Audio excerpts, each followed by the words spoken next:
Now, this last step, step 4, was actually execution. And so there's a lot of things that we did here. And so this is not me selling you a done with you solution. This is me actually just trying to help you out. So we did many things to improve execution. And so we actually had a conversation with the founder.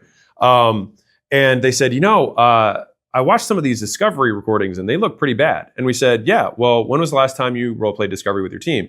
And they were like, I don't. We're like, interesting.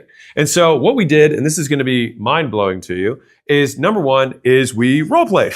We actually had the team practiced it. All right. And this isn't with the wigs and handcuffs. We actually had them role play it with one another, but maybe that increases the stakes so you can do whatever you want on your sales team. The next thing is that there wasn't very good tracking. And so we wanted to track KPIs more closely. And so sometimes if you have too chunked up KPIs, if you just have close rate, for example, it doesn't give you more like double click ability to look more granularly into how a closer's doing.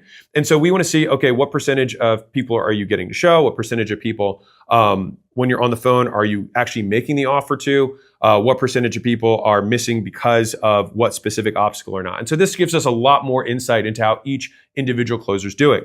And then from there, that allows us to personalize the coaching that we have for each of those individual sales guys.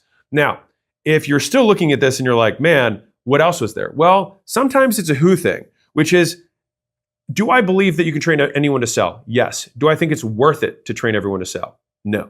Some people just start further back on the line. It's just not worth the resources for the business. And so we ruthlessly prioritize who gets the best calls, who gets the best times, and we do that by who closes the most. And if you eventually get kind of weeded out, you can almost manage someone out of sales if they consistently show low returns for us giving them and feeding them opportunities. And so what we did is if you were below KPI, we cut your calendar in half. If you're still below KPI, you have basically a week or two to prove yourself or you're out.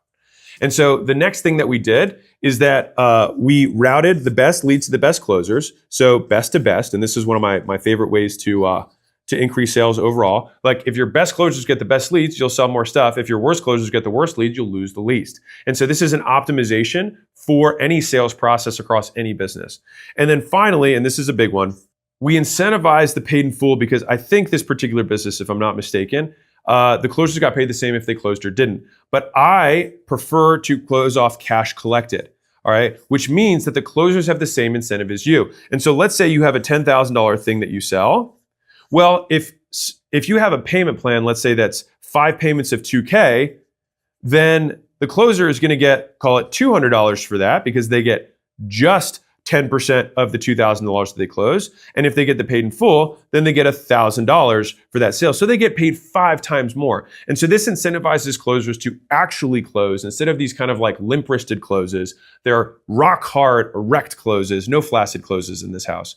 And that way, that the prospect actually has been sold on it and is more likely to stick with it in the long term, which for real is actually an important thing. And oftentimes these types of issues come up, like these lacks of execution, when a founder gets a little too far away. And so I like to say, you want to know where the bodies are buried. Like you want to know in every department what is going wrong as a founder. And if you get too far away from it, then you don't know, which means you don't really add value because you have no context. And I think a lot of people get too far away from sales or especially revenue generation too quickly because they like want to scale and they want to give, hand off responsibility to people underneath them.